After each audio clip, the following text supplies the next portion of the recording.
Fuck off. No, fuck you. Go fuck yourself. Fuck you. Fuck you. Fuck you. Wanna stick your tongue up my ass and give it a couple of twirls? Shut the fuck up. Suck my cock. Eat me. Eat my ass. I'm going to pay you $100 to fuck off. Bam, bam. Who's got your belly? Suck my cock. Lick it. Suck it. Swallow it whole.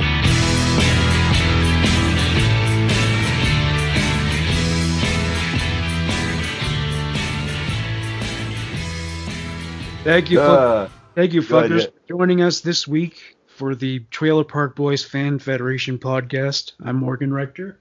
Hey, fuckers, you know who this is. I'm the tickle in your taint. I'm Ray Hazen Jr. And our list for this week is top 5 Cyrus moments. And I'll kick it off. And my first one, I'm convinced that any fan of the show would choose this moment, and it's probably in yours too. But I'll sum it up by going, "Here comes fucking Cyrus." And Dennis. Yeah. And Terry, fuck off. Yeah, I love that one. Yeah, that's oh man, that's almost like listening to fine music.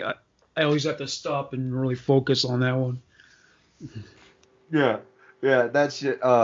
And yes, that's on my list. It's not my fifth one. It's not my number 5 on the top 5 countdown. But it's on there. Let's see here. The 5th one for me. From season 8.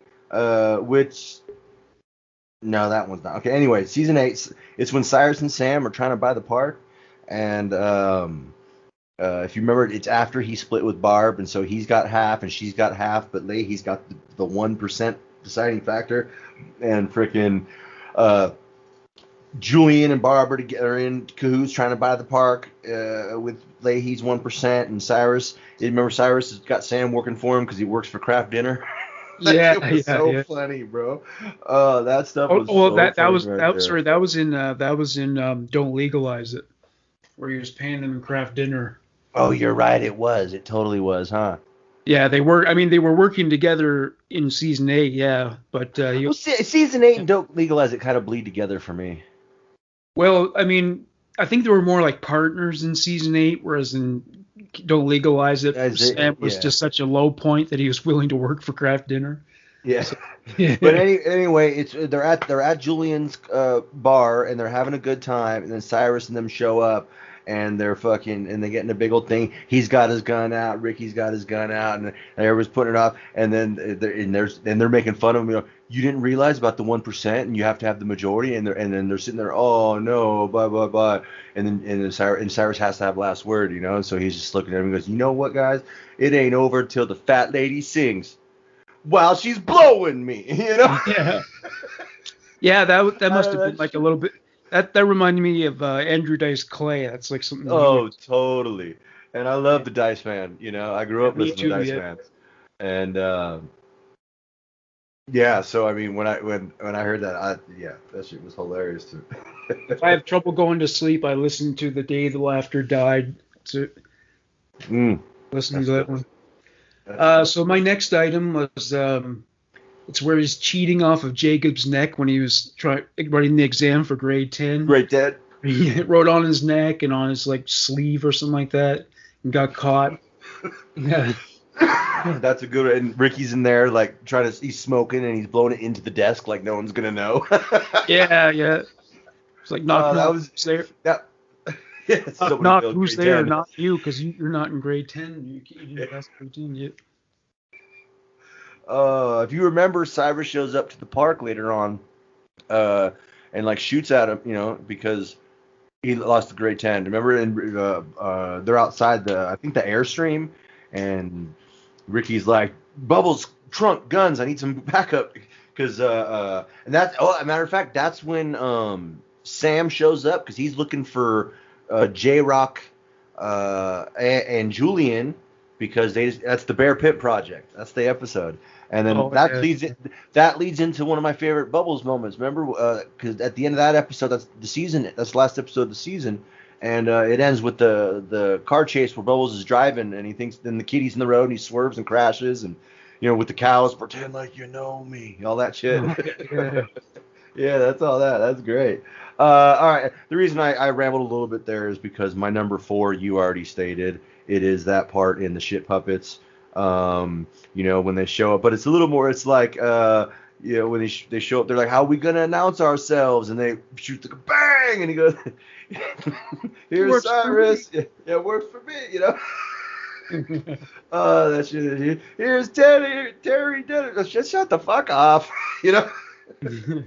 That shit was great. And then, dude, and they go down. Oh, if you remember that, they go down too right after that, and they're starting to have like a little bit of shootout, and they're shooting Ray's trailer, which I think is just before.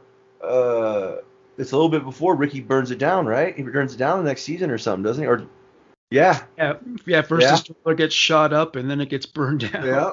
Right after. Yeah. And that's when they're like, "Hey, Bubbles is crying. Let's just have a fist fight. We're gonna have a good old fashioned fist fight." And yeah. that was a good scene. As an aside, someone in a Facebook Trailer Park Boys group did the math on Ray's mortgage payments, so he was paying $11 a month for like 30 years or something like that. Man, yeah, I could afford that. Yeah. Well, I mean, granted, it was a lot more money in the 70s. I guess that would be like $100 and some bucks, but I mean, if it was the same rate over time, I guess it got easier and easier to pay it off. I mean, he had to keep money for liquor, right? So. Well, that's where most of the money goes. Yeah, exactly. Rightfully so. Yeah. No. My next. You're next, but yeah. Yeah, my next Cyrus moment is that moment when Randy challenges him and Cyrus says, "Who's man enough to take this chip off my shoulder or knock the chip off?" And Randy takes it. "I'm man enough for you, you dirty bitch," and then beats him up.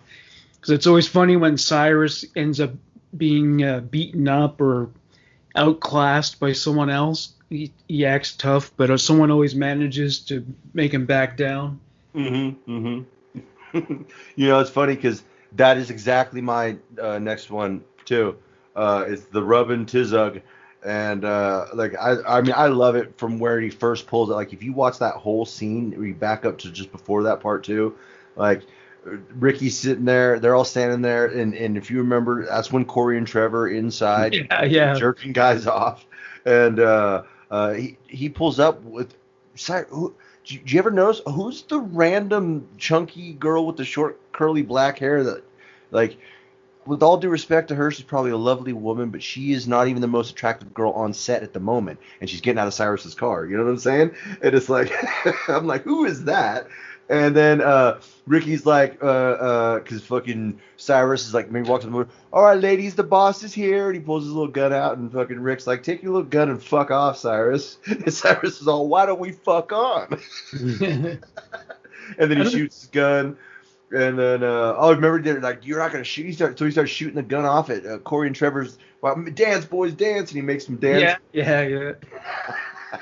And fucking Trevor, if you remember, Trevor's just like sidestepping back and forth, one to the left, one to the right. He's not even dancing. Well, that's like grade 7 white guy dancing, you know? Yeah, for sure. It really is. It really is. I was going to say.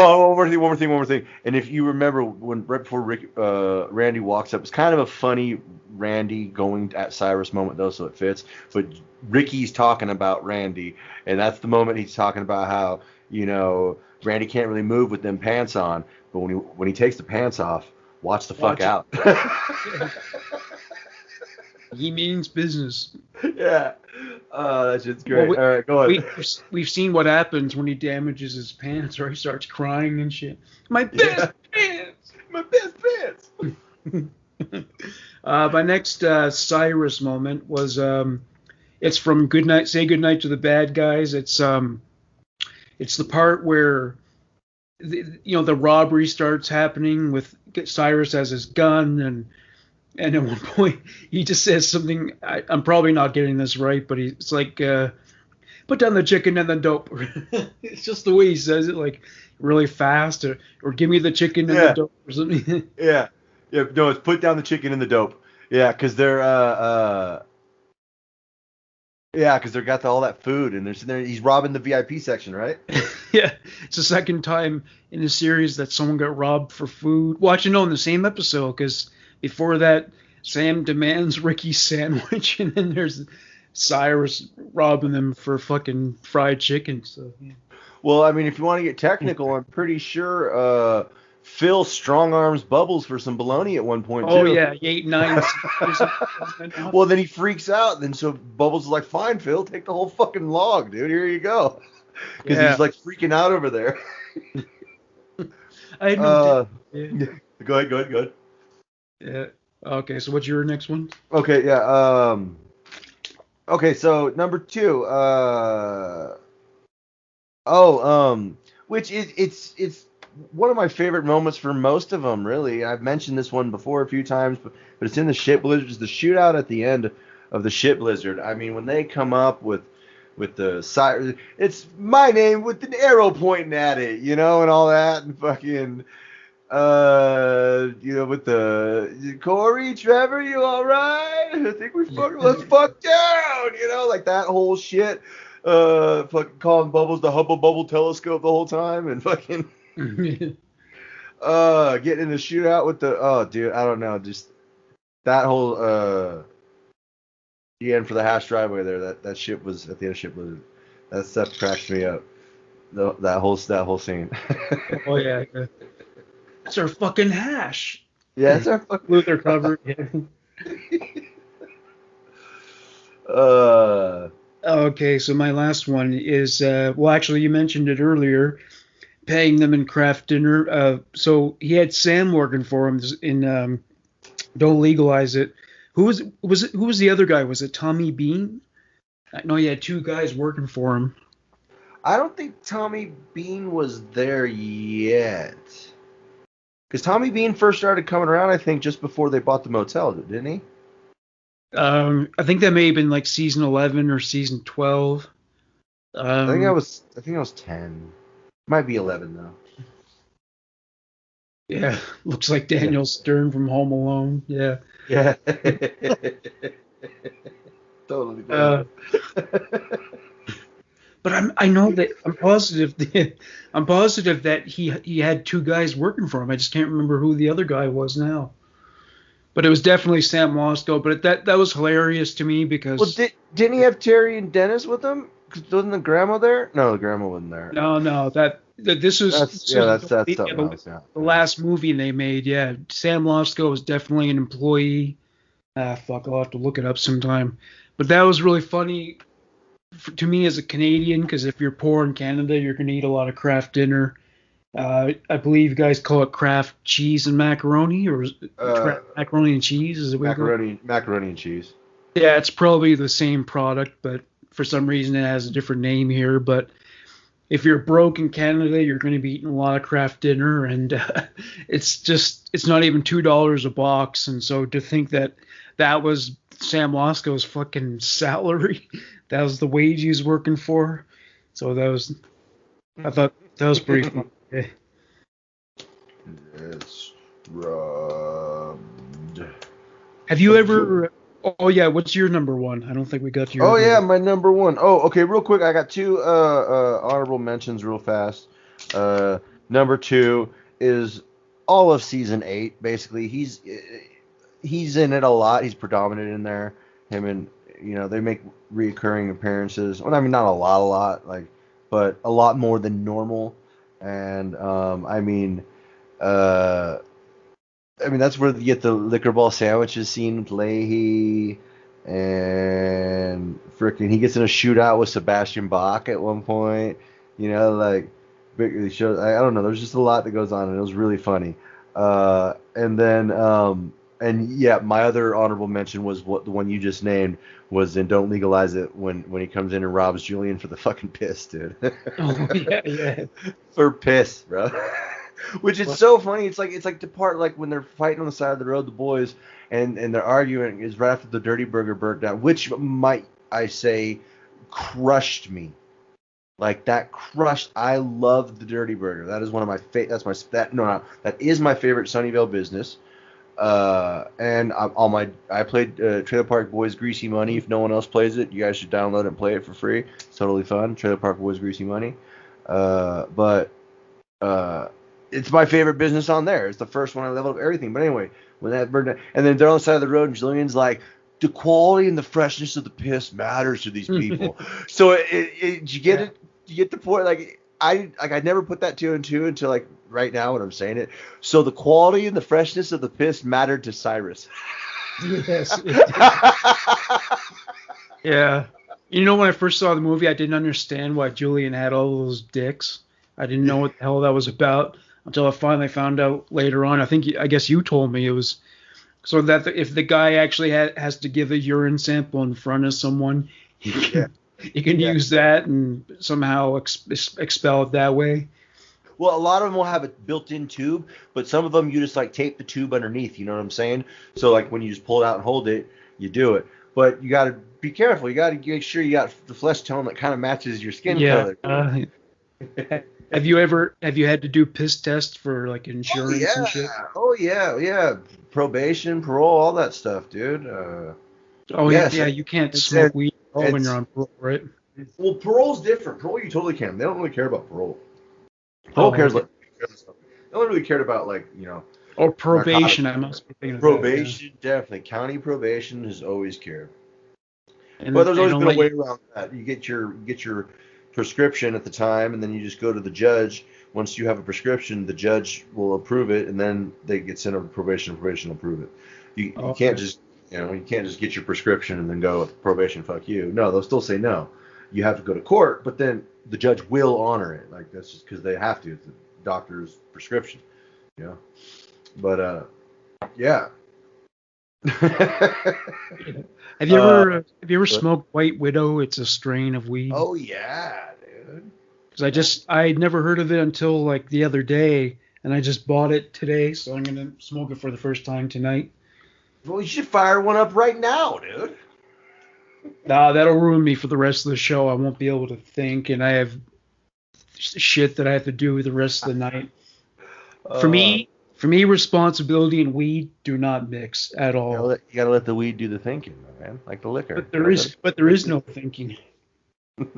I can't really think that much about anything practical anyway. Yeah. All right, my number one Cyrus moment is from Say Goodnight to the Bad Guys as well.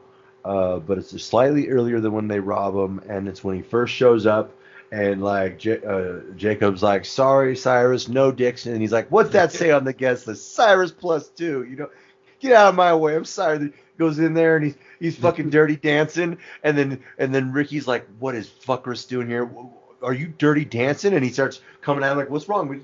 You too scared to get out? You too scared?" He says it like that, scared to get out here and dirty dance. And he's like, "Cyrus, are you thrusting at me?"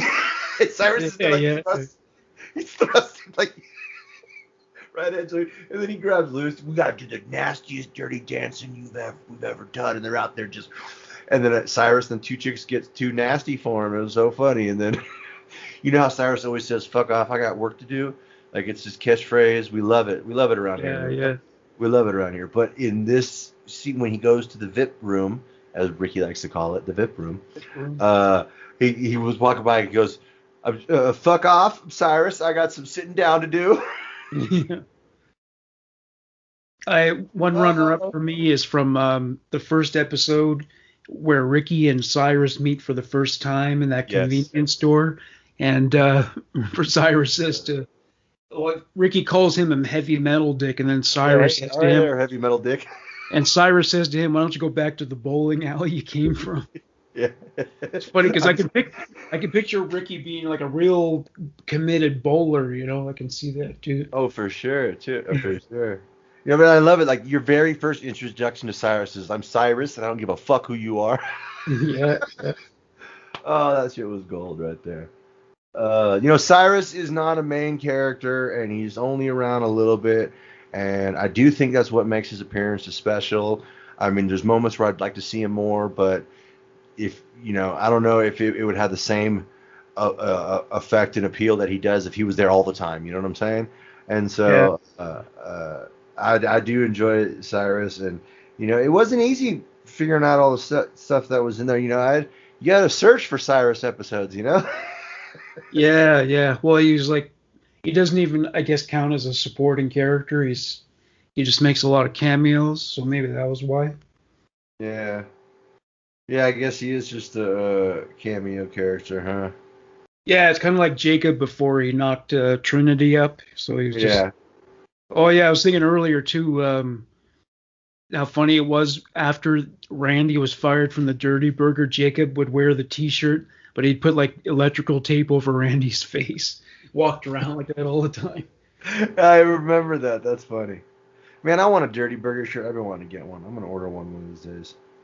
Yeah, those are cool. Awesome. I gotta get some more shirts. I got like 3 or 4. How many shirts I got? I got maybe 4 Trailer Park Boys shirts. I have 2. Yeah.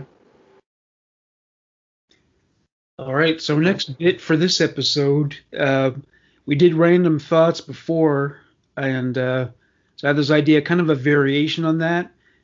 I came up with the weird pet peeves because I think like maybe everyone is annoyed by certain things that not a lot of people seem to be bothered by. But I think like maybe we're all unique, right? So I think everybody must encounter something from time to time. Yeah, for sure. You're sitting there growling and no one else seems to be bothered by it. Yeah, shit that pisses me off, or better yet, welcome to the new segment, what I like to call better to be pissed off than pissed on.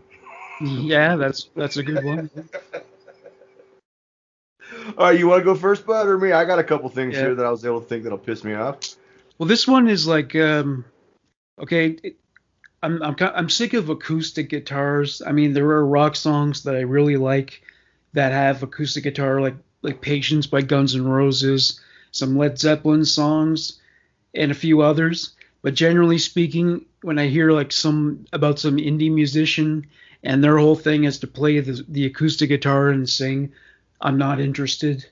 It turns me right the fuck off. I'm sick and tired of acoustic guitars. So that's a weird pet peeve to have, I know, but that's the way I feel. So a fucking Unplugged in New York album is not what Morgan wants for Christmas. Maybe I saw too many of those. Maybe that's part of it. I mean, that might be what it. I mean, everyone did it back in the day. Everyone did Unplugged. Everybody. Well, Nirvana made what I consider the best of those albums. I think that was the best one, and so I'd make an exception for that as well. But generally speaking, I might have to leave the show if you didn't. Yeah. No, I'm kidding. Yeah.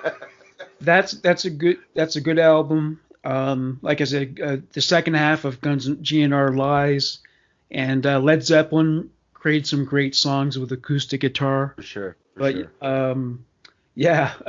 But beyond that, I don't know. I can take it in very small doses. Yeah, I can feel you. I'm tired of all these new age pop singers trying to act like they can play guitar and sing and stuff at the same time. Like be a rock star or be a I don't know, a boy band. Like I don't care, pick one, but you can't do both. Yeah, exactly. Okay, let's see here. What's an annoying thing that pet peeve? Like I said, I don't really know, but these are things that kind of irk me, grind my gears, piss me off, however you want to put it. You better be pissed off, pissed on, whatever you want. Let's see here. Oh, automated telemarketers / scammers. When someone calls you and it's a fucking machine. Oh my God, that pisses me off. If you want money from me, or if you're trying to hustle me, at least have the audacity and the common courtesy to be a human being when you call me and try to hustle me out of shit. Well, I don't know why. When a robot's on the other line when I answer the phone, it just annoys the hell out of me. Yeah, the robocalls. Did you get the ones that tell you like they're calling from the IRS and they're threatening to have you arrested and shit? Oh yeah. I love when I get calls about freaking my home insurance and my home loan's about to be finding out whatever, or my car is about to be repossessed. I don't even own any of that stuff. Yeah, exactly. Yeah. I've gotten so many calls from the same place about aluminum siding. I live in an apartment. I keep telling them that, and they stopped calling. I think I blocked the number, but yeah. And there was another one that kept calling where it was another robocall, and it would start with a sound of like a cruise ship going up, setting sail. You know how when they blow the stack, it makes like a huge noise. It's like a deep. Oh, I know how they blow the stack, but let me tell you. So I feel you on that one for sure. Yeah, for sure. Okay, my next one has to do with religion. I don't have anything against people who are religious, but let's say they know that you're an atheist, right? Or maybe you're an agnostic, or maybe your beliefs are completely different. Making everyone say grace when they know full well that's not something you're inclined to do, isn't that a little bit inconsiderate? Like you're the one person at the table who doesn't pray, and so you're like, fuck, I mean, yes, but no at the same time. If I go to Jerusalem or South Africa and I'm at a table with a group of people and they pray in a certain way to a different religion than I'm still going to graciously pray with them the way they do. I'm not going to go, no, you have to pray to Christ or like a Christian like I do, or no, I don't. You know what I'm saying? Like, you guys can't do it now because I'm here. I mean, it's kind of one of those when in Rome type things, I guess. If you're going to dinner where you're going to be around people, they're going to want to pray, this going there. Just participate if for no other reason than to show gratitude for being welcomed, or something like that, I guess. Which I don't want to say that we have to show gratitude that we're welcomed, but in a way, yeah, we kind of do. No one has to have us over. Even family can say fuck off. Yeah, but I mean, in America or Canada, where we have both freedom to practice a religion and freedom not to practice a religion, I mean, to kind of force people into it, you know what I mean? Like, I mean, I don't say anything. I don't make a stink about it. I just don't do anything when everyone else is listening to grace. But, it just... I guess that would depend on where we're at. Like, if the party was at your house and you don't like it, then guess what? It shouldn't go on then. Because that's not it's your home. Your get down. You know what I'm saying? So, yeah. I guess, I mean, I can see what you're saying, but, I mean, if you don't believe, what's it really hurting to bow your head and close your eyes for 3 minutes and think about filling your belly, I mean, it ain't going to hurt nothing, unless they're, I don't know, praying to some sort of, like, weird, demon butt god or something. Well, I mean, it kind of dovetails with general proselytizing. You know what I mean? Like, that's kind of inconsiderate too, isn't it? Like, if someone doesn't believe what you believe and you keep shoving it down their throat. If you're going out of your way to shove it down their throat, then yeah, that can be a bit aggressive for sure. But one shouldn't have to quit showing their beliefs for someone else. Just like someone has the right to believe one way, well, that person has the right to believe in God, or Buddha or whoever else. You know what I'm saying? Yeah. So I mean, but if they're purposely coming out of their way to stick like leaflets in your mail and purposely sending you Facebooks like Jesus loves you, whether he does or doesn't, if you've expressed like, hey, I'm not into that, then yeah, that's a bit wrong. But if they're just like, happen to pray on the front porch every morning out loud, I mean, I guess that's just their get down. Flaky, but yeah, they have the right to do it. They do. Well, I guess as long as they're not beating you with a huge crucifix, it's all good, right? Right. It gets out of control, yeah. I mean, but if they pay well, I guess that's okay. Yeah. Gotta be cool. Let's see here. What do I got here? What else fucking bugs me? Oh, okay. This isn't really a pet peeve, I guess. I don't know if they are, but anyway, Blue Jays.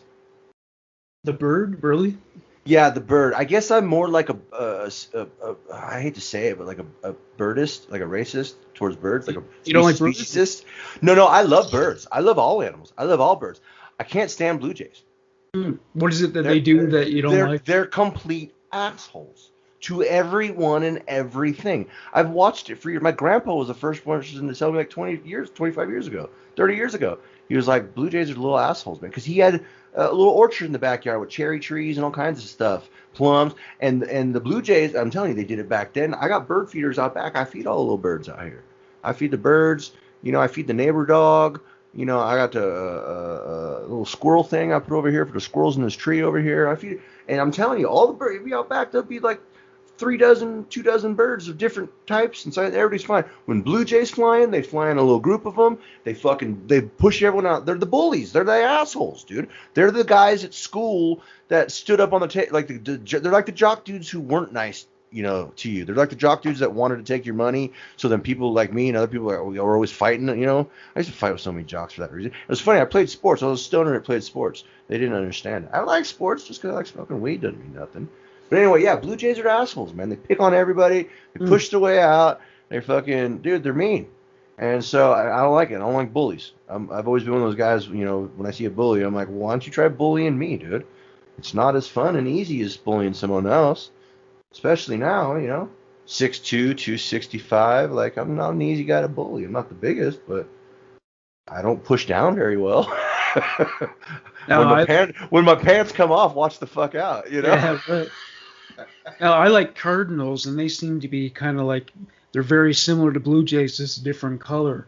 Do they do the same thing? I don't know. We don't have them here on the West Coast too much. Like, I don't see cardinals too much where I've been at. Let me see. Let me look that up real fast. Where are I've seen a couple like across the street from me once, but I don't know what their distribution is. So so the scene in Trailer Park Boys where the blue jay gets shot with the arrow and becomes a burger, you didn't shed any tears over that? No. I used to joke with my buddy Kevin how, because I don't know if I told you that I'm Leahy and he's Randy, and yes, we're not really gay lovers, but we just used to always joke and whatever. And people call us gay because we love Leahy and Randy. We were best friends, we were like had a fake gay, half gay bromance. You know what I'm saying?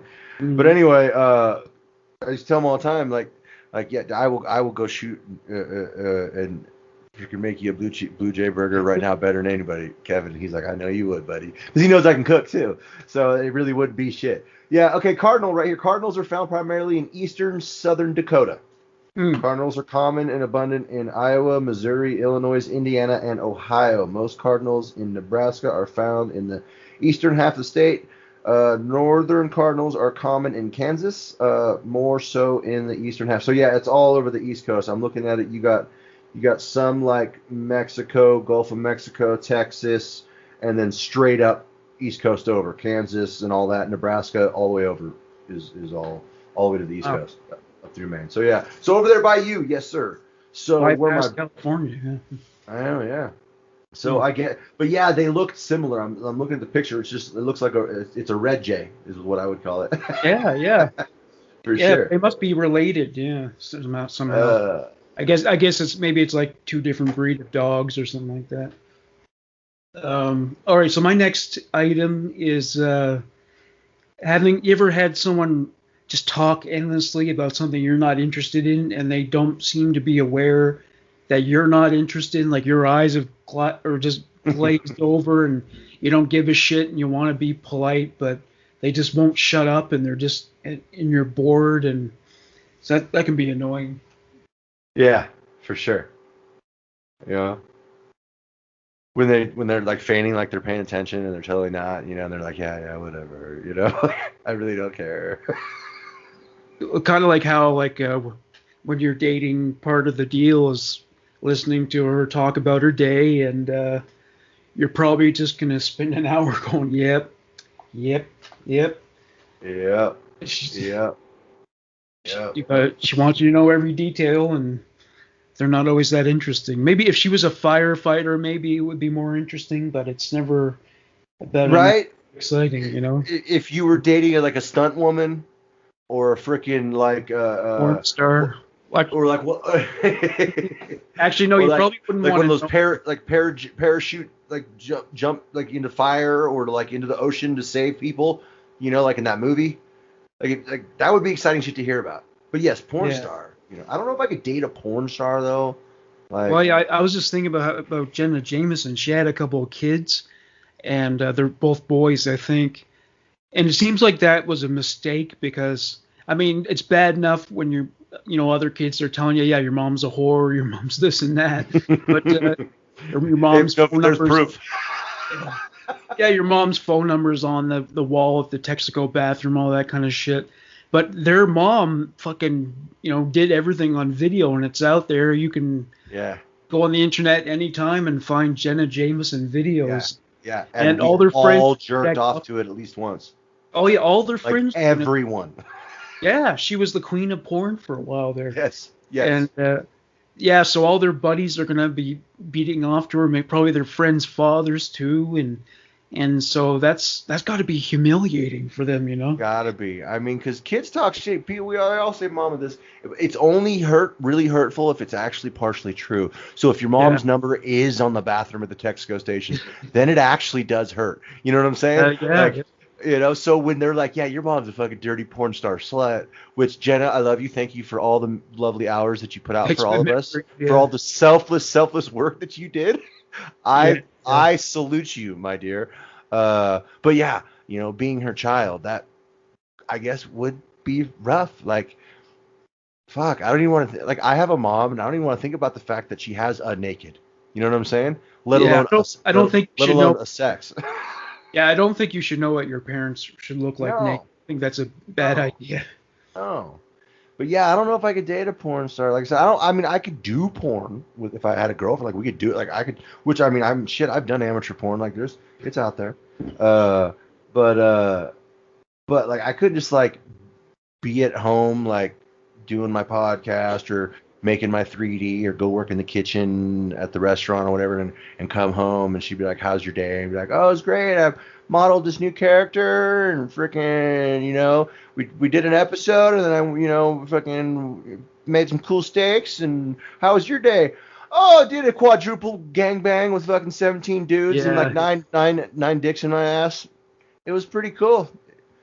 Yeah, and then I've read the bios of a few porn stars, including her, and their relationships tend not to last that long, and it seems like it must be due to things like she doesn't look that way all the time, and she also doesn't have sex that easily all the time either, where the fucking cable guy comes over to fix the cable and she's sucking his dick, you know what I mean? She's like any other woman. She's going to have times where she's not. And that's another thing. If I was with a porn star, it would be hard not to be like, "Wait a minute, I just brought you eggs. Hello, where's my blowjob? Yeah. Hello, I just fixed the dishwasher." You know what I'm saying? "Hello, I just took out the trash. Where's my blowjob?" You know? Yeah, that's the thing. You have those expectations. Yeah, you really would. You really would. It's just like with regular celebrities, a lot of their relationships don't last because she doesn't look that good just hanging around the house. They hire professional makeup people to make them look really good. Like Pamela Anderson, you ever seen her without makeup? Yeah. She looks like almost like a completely different person. Oh yeah, for sure. I could date a stripper though. I think I'd be all right with that. As long as she didn't work at one of those places where she had to bang the dudes in the back too. Yeah, that's the deal. I mean, I guess unless I was like getting paid to bang chicks too, like I guess then it'd be fair. Then it'd be fair. Well, you know what kind of ruined strippers for me was, did you watch The Sopranos? Actually, no. I'm one of the. I know. I'm one of like 7 people in the world. It's a good show. There's this guy. Character called Paulie Walnuts, and he's like in his 60s or something, and there's one episode that opens where he's fucking one of the strippers who works at Tony Soprano's strip joint, and somehow that ruined strippers for me because I thought a lot of them probably do end up having sex with them because I Oh think yeah, I bet. a lot of strippers are also prostitutes, and so most likely. I did bang the cocktail waitress from a strip club. Did I tell you that story? I think I told you that one. Oh yeah, did. So Yeah. was she as hot as the strippers? Oh yeah, she could have easily been a stripper, but she wasn't, or at least she wasn't that night. I mean, she says she was. She said she was just a cocktail waitress. But no, it was when I was going to culinary school in San Francisco, and me and one of my buddies from the same, we lived in the building as me. We're there, right across the street from the school was the Temple Bar, and that's the bar that we hung out. And it was nothing but culinary students. And we were in there, and we were flirting and having a good time and buying and hanging out with these two chicks, or these two hot chicks, and like it was fun. And then and here's the funny story: one was a stripper, one was a cocktail waitress. I mean, she might have been stripping too, who knows? But they literally were working down the street at the strip club to put themselves through culinary through college. They were stripping through college, bro. They literally were doing it, and I couldn't believe it. I was like, holy shit, that cliche is real. Here you are, like live, fresh, right in front of me. I can't believe this. This is wonderful because I know I'm gonna get to tell the story to somebody somewhere.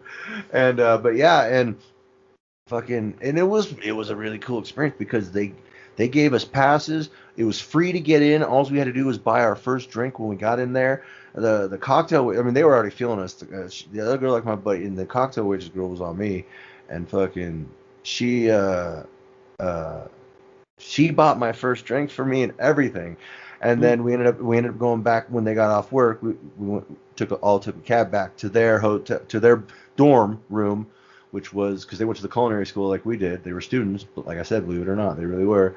And then we ended up, going in there and having a, big wrestling match and good old time, the four of us, and then him and I ended up stumbling like maybe mile up the city streets at like fucking, 4:30 in the morning, whatever it was, 4:45 or whatever it was. Stumble, fucking wonderful night. It's a funny thing from the first Trailer Park Boys movie is that scene where, like, Lucy is drunk and she shows everyone her tits. They're not really Lucy Decatur's tits for one thing, but also they look like a she-male's tits, like a transsexual's tits. They don't look like they started out as on a woman. No. What do you think? There's a lot of transsexuals down there in San Francisco when I was culinary school. Oh yeah. You got to be careful because they got to be real careful down there because they'll come walking up to you, flirting, man. If you ain't paying attention, you wouldn't know. I used to do that with somebody, get all hammed up, get drunk, and then play a game. Man or woman. I know. I'm sorry. I'm gonna upset somebody with this one. I'm sorry. Well, a lot of them end up becoming victims of, violence. Oh, for sure. Totally. They do, though. It's sad. Yeah. It's a sad thing. But anyway, let's see here. What else? Was the last one yours? No, you went last. You've done 3 and I've done 2. Okay. Yeah. Okay. You're next. Yeah. You've done 3. I've done 2. My turn. Here, this one. Okay. I don't know if it's so much like a pet peeve once again as it is kind of like it's like my kryptonite almost. Like it's like the nails on a chalkboard to me. You know what I'm saying? The thing that you just can't. Okay, do you know those foam like egg crate looking things that they put on mattresses under the sheets sometimes? I think so, yeah. Like the squishy yellow foam. I don't know. Let me see.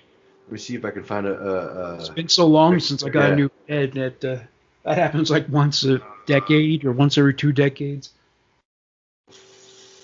Foam egg crate. Yeah. Okay, here. This one's black, this one's purple, but this is perfect. Okay, I'm sending you a picture right now, buddy. You'll see what this is. Okay, this thing right here, I don't know what it is.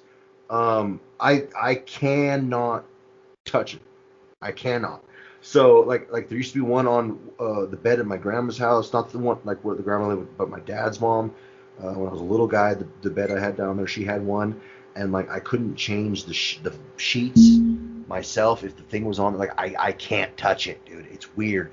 Like I know somebody who can't touch eggshell. It's really weird. Like it creeps them out.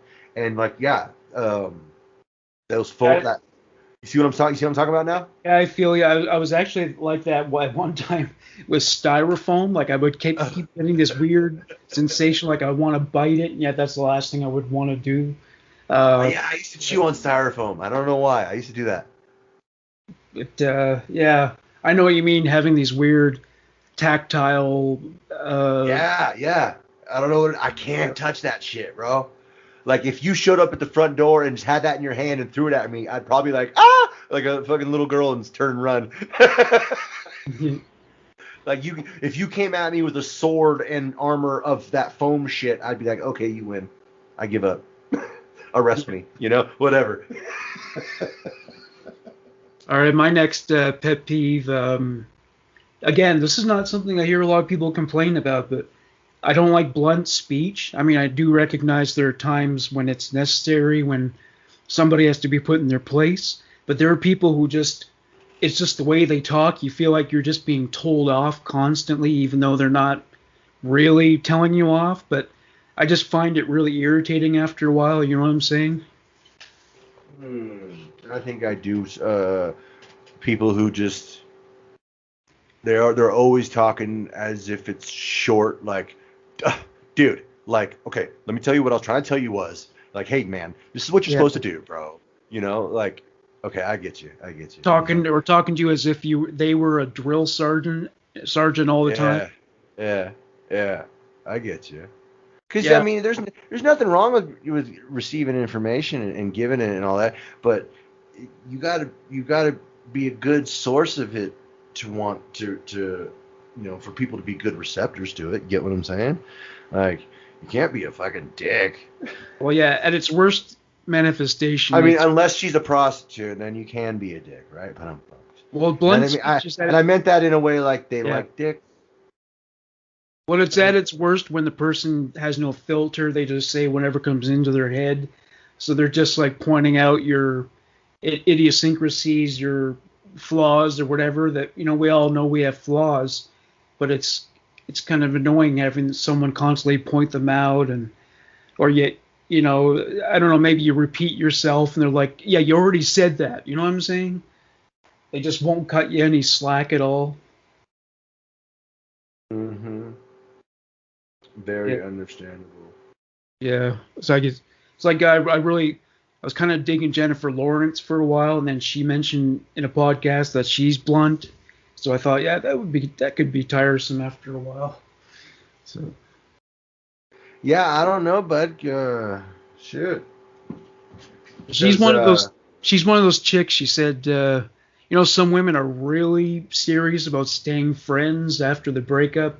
And she says that's important to her. And she says the reason why we end up getting along is because I'm blunt. Like if he's kind of acting weird, I confront him about it. But I don't know.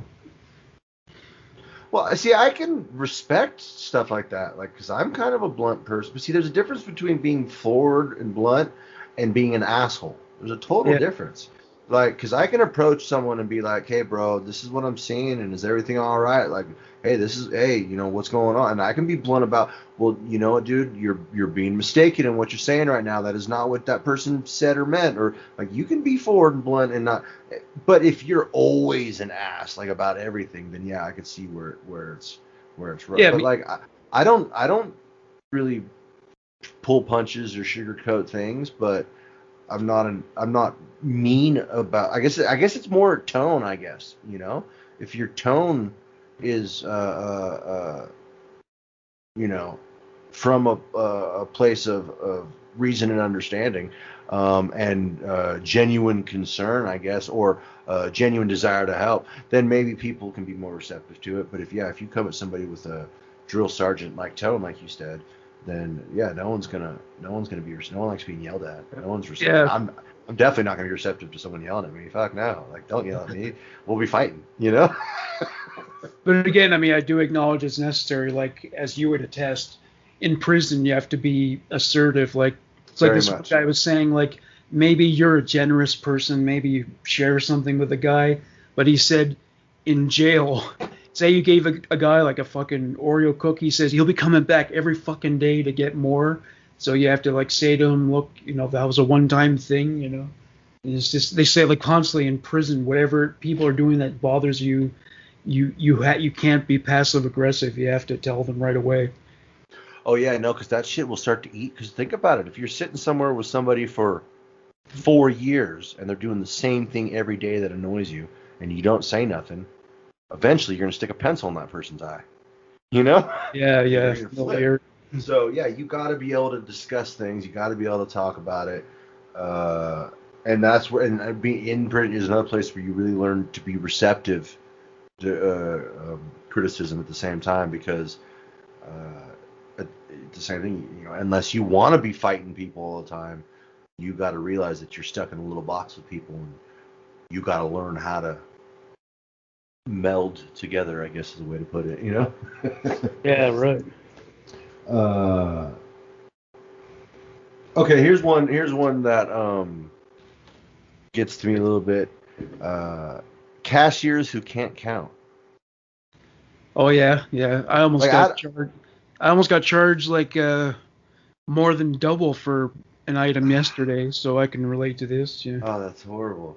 But like, I don't mind someone who can't count. Like, I help you count. Like, I can help kids count. You know, and if it's someone that like, I can, no worry. $70, split 2 ways, $30 a piece. I'll help you out, no problem. You know what I'm saying? Yeah. But no, but seriously though.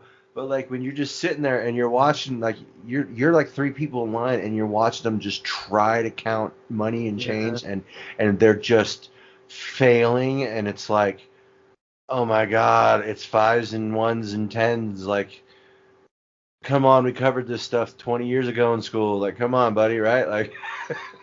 Well, another thing too is I think one of the causes of clerks not counting well or having other issues is that they don't want to train anyone anymore. Like their idea is we'll throw them out there and they'll learn as they go along. But the problem with that is you got someone at the cashier who doesn't know what they're doing, and you as a customer, you're inconvenienced by it, and you're pissed off, and you think the person's just dumb, but it may not necessarily be the case. They weren't trained properly. True when it comes to working the register, but counting quarters and pennies and dimes and ones is we've been doing that on paper since kindergarten. Well, yeah, it's not calculus, yeah. It's not exactly. You know, if I went into a rocket scientist lab and he had to sit there for a few minutes with a calculator, I would be a little more understanding. All right, my next one. Actually, this probably isn't a very uncommon pet peeve. Reality shows, especially the Kardashians. I can proudly say I've never watched a single episode of the Kardashians. There's one that was actually kind of peeved about, and this is part of why I brought this up, because I was reading today. Did you ever watch Honey Boo Boo? Here Comes Honey Boo Boo. No, but I know who it is. Yeah, so the little girl's mother is so fucking stupid. So she's dated. Can she be a pet peeve? Can I put her on my list of pet peeves? Well, sure. Yeah. All right, cool. While she's had minor age children, she's dated 2 convicted child molesters, and both of them molested her own fucking kids, and she still dated them. So it's just she's fucking retarded. And so, and that's why they canceled the show. It's because they're not going to, put someone who's dating a fucking pedophile on TV. I don't know. They got, what's her name? Mama June. Cardi B or whatever. Is it her? Mama June is like the matriarch of that clan. And, well, yeah, I know. But no, I think it's Cardi B, the musician, the rapper girl lady. I think her husband's convicted sex offender. Oh, is that right? Like a child molester or something? Something like that. Or, yeah, like I think he raped a teenage girl or something. Oh, wow. And her brother, I think. Holy shit. Yeah. No, he didn't rape the teenage girl and the brother. I think the brother is a sex offender also, yeah. But I may be mistaken on it, but I'm pretty sure. Well, yeah, that kind of thing sticks in your brain. Like R. Kelly pissing on the 15-year-old girl. That's all I ever think about when I hear his name for the rest of it. Did you ever see the Chappelle Show sketch about that? Yeah, I was just about to say that. He's talking about, I got the goddamn Soul Train award on the nightstand right there, you know? Yeah, that was hilarious. Yeah. Yeah, did you just remember the song? Did you ever see the song? I want to piss on you. It's on you. It's on Drip, you. drip, Yeah. drip. R. Kelly, you fucking dirty bastard. All right, I got one more here that I can throw out too. And before I say what it is, it's like I almost don't believe these even exist, but they do in a sense. And I'll tell you another little thing that irks me, pet peeve is stupid questions. And I don't mean it like, because I don't believe there's such thing as a stupid question in the sense of where if you actually don't know something and you actually want to know something and you're actually asking a question, like I don't care what it is. It could be what's 2 + 2. If you do not know and you genuinely want to know and you're a 40-year-old man, I don't care. That is not a stupid question. Okay, stupid questions are like when you pull into the gas station and you got a flat fucking tire and they look at you like Bill Engvall says and they go, you got a flat? Like, no, Yeah. motherfucker. No, I don't. You know, or like you fucking, I don't know what else, like anything like that. I can't think of an example at the moment now. I'm drawing a blank. But you get what I'm saying. Like where you're holding something in your hand. And like you're flicking your lighter, and the fucking lighter won't light, dude. And you're sitting there, and you're sliding, and spark, and someone walks up and goes, "What's wrong? The lighter won't light?" Oh yeah. No, motherfucker. It's like that's what I mean by stupid questions. The ones where it's like Captain Obvious type shit. Captain Obvious shit. Like that shit annoys the hell out of me. Well, there was one when I was a kid. It had nothing to do with being dumb. It was just a joke, but I remember going swimming at the ocean and someone saying, "Is the water wet?" It was just a joke. Stupid question. It was a joke. Yeah. Now that's funny though, because that's someone just being a smartass. See, that's funny. I don't mind that. Like I like smartass humor. I'm good with that. But it's like they're being serious when they're asking like a blatant. It's like. You paint half the wall, and they're like, "Oh, what happened? You fucking, run out of paint?" As they see you got an empty can that you're throwing away. You're like, "No, dude, I'm just throwing this full can of paint away for no reason."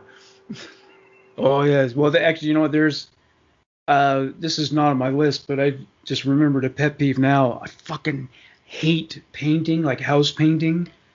I hate it. I once applied for a job to do that, and thank God I was turned down. I would have been miserable. Just like no matter how much shit you put down on the floor to catch the paint drops, like your shoe gets stuck to the drying paint and gets all over you, and I just find it a really tiresome thing to do. Dude, do they have Starburst jelly beans up there, bro? These things are so fucking good. I don't know about the jelly beans, but we have like the regular Starburst. Yeah, we got those. I have a bag of Starburst jelly beans. And we have the Jelly Belly jelly beans. We have those. Yeah, they got the Jelly Belly factory not far from where I used to live. I've been there a shit dozen times.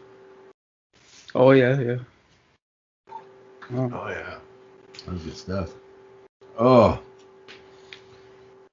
so what are we doing here? I was thinking earlier we can't really do a best of Lucy because in your opinion there is no best of Lucy, right? There's no good. But you know what? You got to give me. We can do a best of Lucy, bro. I'll find some Lucy moments, and you know what? Maybe I'll talk about my my top 5 why I hate Lucy moments. I don't know. You could do that. Yeah, well, like there was one great moment that I think it's kind of a classic moment. It was in the first movie. And it was after Ricky found out that she was stripping, and he was upset about it. And she came to his car. I don't know if there's a name for it, but the thing where you inhale some smoke and you blow it in the chick's mouth. And I thought the way they did it with the music and everything, I thought that was a really cool moment. No, I actually like that scene. I'm not gonna lie, that scene probably be on my list. Like. I mean, Lucy's got some cool moments. Like, okay, they may not be her boobs, but whoever's boobs they were, I like that. That was a good moment, A third of Bubbles owns a third of them, yeah. Yeah, that's right. I mean, don't. I mean, The Big Dirty is a really cool movie. Like I said, we've already discussed how it's got a weird. The song at the end, it makes me feel kind of sad every time it ends, like it's over. And I'm not there with them anymore. But like, I mean, yeah, that's a great like Ricky with the black eye at the wedding and they're smoking the cigarette and. Oh, that's a great. Smoking a cigarette on the way to the altar. Yeah, I always thought that was. And actually, the first time they got married, she did the same thing. She was smoking a cigarette, walking up to the altar. Yeah. Both times. Yeah. Well, I mean, it's it's Sunnyvale, right?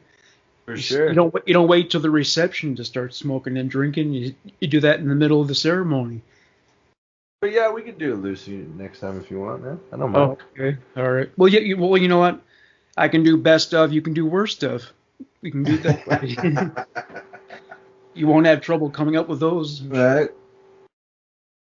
Well, it's like, I mean, it's like I said in the last episode, technically she's not wrong about a lot of the shit. Like the very first episode when Ricky went to her place and he's just saying like, yeah, I'll just sleep here at night. I'll hardly even be here. And she's like, she basically kicks him out because he just assumed like he can just come in and like live off her and shit. And she seems mean, but why should she take him in, right? Oh, totally. No, I mean she's not completely in the wrong. I will admit that. No, I mean it's very rare that anyone's completely wrong. Like there's usually a little bit from both sides. There really is. Yeah. Oh, hey, I thought of something too that we talked about last week, and I've done some thinking about it, and I completely changed my mind. We were talking about how Bubbles was a nerd. And he said how the looks is all it is, and I was saying how no, there's a little more to it than just looks, is what I thought. Remember that? Yeah. Well, yeah. I've thought about it, and I'm completely wrong. Looks is all that matters. If you look like a nerd, you're a nerd. Because because I like tons of nerd shit, sci-fi, comics, animes. I like all kinds of nerd shit. But like I always said, I'm a nerd but I am not a nerd. I'm fucking large tattooed, fucking weed smoking, headbutting, heavy metal, dick. Like Cyrus. Yeah. Yeah, but when Bubbles was dressed as like the heavy metal clothing, the leather jacket and all that, the glasses totally undermine the whole effect of everything. Oh, the whole effect. I know. If Bubs if Bubs rocked that suit with some contacts, he'd probably be cool. Yeah. I mean, he could lose the bandana. He did kind of have what's his face from Judas Priest feel. So I mean, he could lose the bandana thing, but yeah, Bubbles could rock the leather, and he really wouldn't look like a nerd at all. Yeah, probably. Well, I was thinking I don't know if either one of us did this, but when we did the best of Julian, one great moment, it wasn't a funny moment, but when he punched out Tommy Bean, like he knocked him out really hard, he like flew on the fucking ground.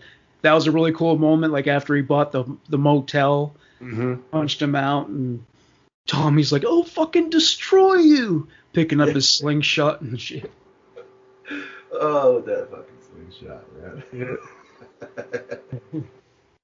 All right. Well, on that note, I think that we've done a great show for this week. And until next time, I'm Morgan Rector. I'm Raymond Hazen. All right. Fuck off. We got work to do.